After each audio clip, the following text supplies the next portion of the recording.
of writing another email, I thought I would just make you a video and show you a couple things. So on the FLCCA SharePoint, sometimes SharePoint's a little bit difficult to navigate.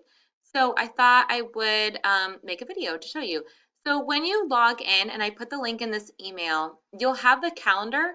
So these are school-wide things that are going on. This is our newsfeed. It's usually updated by Sandra. So for example, the PowerPoint that she used during our PD, she'll tell you where she uploaded it.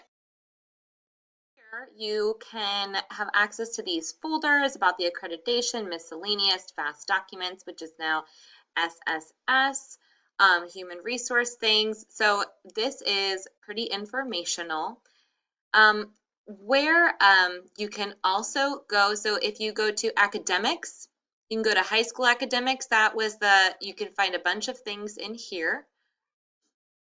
So we can see if you click on this year's academics, you can find lesson plans and instructional maps. We can do MTSS.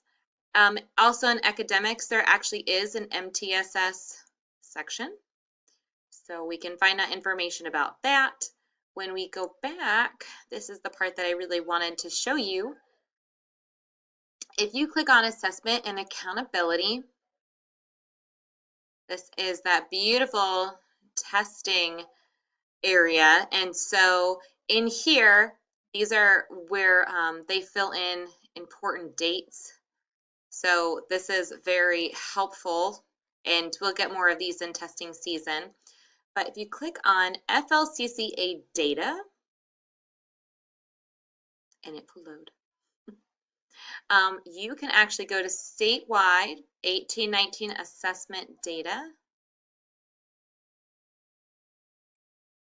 There is spring testing and so I can't go in here for FERPA purposes, but you can actually pull the report for the FSA and ELA, or the FSA scores, EOC scores from this past year.